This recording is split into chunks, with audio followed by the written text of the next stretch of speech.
आज आप लोगों को बुलाने की वजह जो है वो ये है कि हम लोगों ने लोकसभा इलेक्शन से पहले वंचित बहुजन आघाड़ी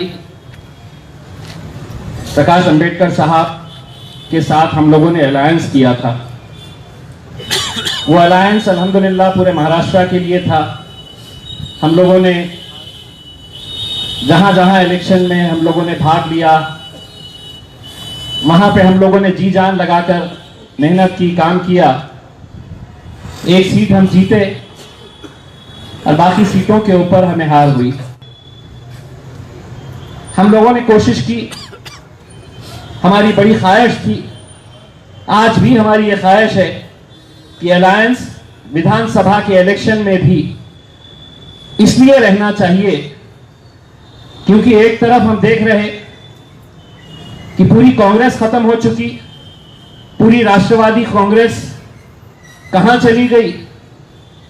तो पिछले 5 सालों से यही चिल्लाते रहते थे, ये जो है ना, ये भाजपा की बी टीम है, और पूरे के पूरे जाके भाजपा की गोद में जाके बैठ गए। हमको बी टीम बोलते बोलते पूरी की पूरी कांग्रेस और पूरी की पूरी राष्ट्रवादी कांग्रेस भाजपा और सेना के पास चले गई। और फिर फिरका परस्त कौन है? सूरत में हमारी कोशिश ये थी कि एक सुनहरा मौका आया है, इस राज्य के अंदर हम एक बहुत बड़ी ताकत बन सकते हैं। हमने बाड़ा साहब के साथ, असद साहब के साथ हमने मीटिंग किए, दिल्ली में मीटिंग हुई, पूना में मीटिंग हुई, लगातार कई मीटिंग्स हुई। हमने कुछ आंकड़े दिए कि हमें इतने सीट चाहिए, उसके बावजूद भी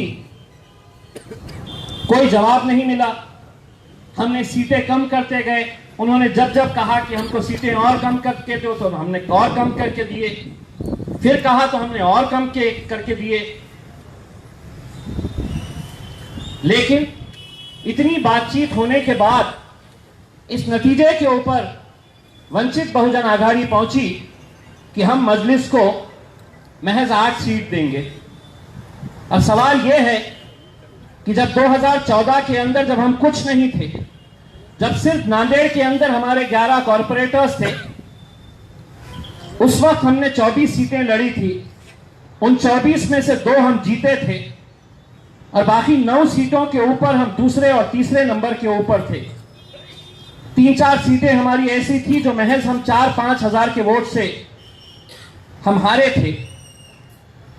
2014 से 2019 का सफर सभी लोगों ने और खुसूसन आप तमाम लोगों की मेहनत का नतीजा है कि जो 11 कॉर्पोरेटर्स 2014 के अंदर थे, आज अल्हम्दुलिल्लाह 2019 में हमारे पास 150 कॉर्पोरेटर्स है पूरे महाराष्ट्र भर में। 150 कॉर्पोरेटर्स, काउंसिलर्स, एसटी समाज की हमारी बहन जो एमआईएम के टिकट से सरपंच बनी है नंदुरबार से।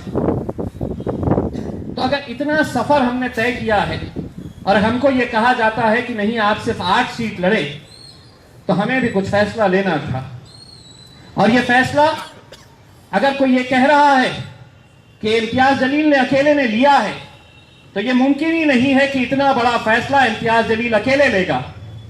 यह फैसला लिया गया है मेरे कायद बैरिस्टर असदुद्दीन अवैसी साहब ने, और उन्हीं के बोलने के ऊपर आज हमने ये मीडिया को बताया है कि हम इस गठबंधन से बाहर निकल रहे। क्योंकि आखिर हम भी कब तक हाथ पे हाथ धरे रहेंगे, कब तक हम इस इंतजार में बैठे रहेंगे कि हम कहां पे इंटरव्यूज ले, कहां पे हमारे कैंडिडेट्स को कहे कि तुम काम पर लगो, कहां पर हम जाएंगे और अपनी प्रचार सभाएं लेंगे। महज कुछ दिन बचे हैं प्रचार इलेक्शन कोड ऑफ कंडक्ट लागू होने के लिए, और ऐसी सूरत में अगर कोई जवाब नहीं मिल रहा है तो हमें यह फैसला लेना पड़ा। और यह फैसला लेना हमारे लिए भी इतना आसान नहीं था। हमने आखिरी वक्त तक, आखिरी लम्हे तक हमने ये कोशिश की कि ये गठबंधन बना रहे। कल रात तक हमने अपनी कोशिश जारी रखी, और जब यह फैसला उनकी तरफ से आया कि नहीं हम सिर्फ 8 सीट देंगे, तब हमने यह फैसला लिया कि अब तुम्हारी ताकत दिखाओ और हम हमारी ताकत अल्हम्दुलिल्लाह दिखाएंगे। हमें पूरा यकीन है कि जो दलित समाज, अंबेडकरी समाज के लोग हैं पूरे महाराष्ट्र भर से, कितने अंबेडकरी समाज के ऐसे नेता हैं और नौजवान लड़के हैं जो हमको फोन करके ये कह रहे हैं कि साहब आपने जो फैसला लिया है, हम आपको यकीन दिलाते हैं कि इस फैसले के अंदर हमारा समाज आपके साथ खड़े रहेगा। नाने उर्दू न्यूज यूट्यूब चैनल को सब्सक्राइब जरूर करें और बेल आइकन को क्लिक करें। बेल आइकन को क्लिक करने से होगा ये कि आपको लेटेस्ट न्यूज अपडेट की नोटिफिकेशन मिलती रहती है।